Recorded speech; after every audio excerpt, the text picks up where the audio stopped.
Liquor policy మీద ఒక question, అంటే జస్ట్ చాలా అంశాలు ఉన్నాయి, జస్ట్ మీకు రిఫరెన్స్గా 2-3 పాయింట్లు చెప్తానండి.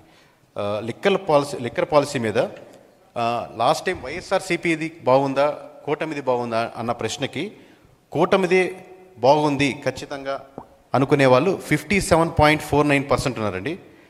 అదే వైఎస్ఆర్సీపీ నుంచి అపోజ్ చేసేవాళ్ళు 42.90, వైఎస్ఆర్సీపీ నుంచి స్ట్రాంగ్లీ అపోజ్ చేసేవాళ్ళు, సంవాట్ అపోజ్ చేసేవాళ్ళు, అంటే వైఎస్ఆర్సీపీ తరపు నుంచి వీళ్ళు 42.90 ఉన్నారు. ఇక్కడ లిక్కర్లో 2 రకాలు ఉన్నాయండి. లిక్కర్ పాలసీని సపోర్ట్ చేసే వాళ్ళు ఎక్కువ ఉన్నారు. పాలసీ సపోర్ట్ చేశాక లిక్కర్ షాప్స్ వచ్చాక ఎంటైర్ ఆంధ్రప్రదేశ్లో లిక్కర్ షాప్స్ నడుపుతున్న మీరు ఎవరితో అయినా మాట్లాడుతుంది, they are not at all satisfied.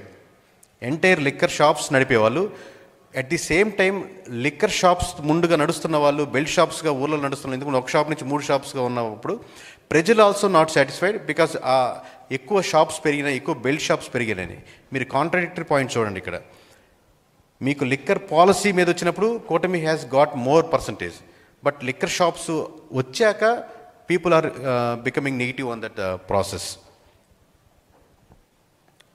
So Jagan garu అసెంబ్లీకి వెళ్ళాలా వద్దా అన్న ప్రశ్నకి కూటమి నుంచి 63.67% ఖచ్చితంగా వెళ్ళాలి అన్న వాళ్ళు ఉన్నారండి కూటమి తరపు నుంచి.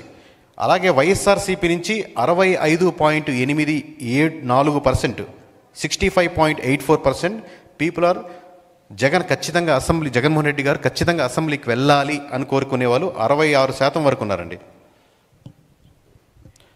అదే జనసేన నుంచి అయితే, అంటే కేవలం ఇప్పుడు మీరు చెప్పింది కూటమి నుంచి అన్నాను కదా, కేవలం జనసేన నుంచి చూసుకుంటే 36% వద్దు, అపోజిషన్ లీడర్ స్టేటస్ లేకుండా మీరు వెళ్ళకూడదు అని జగన్మోహన్ రెడ్డి గారు చెప్పేవాళ్ళు 36.67% ఉన్నారండి.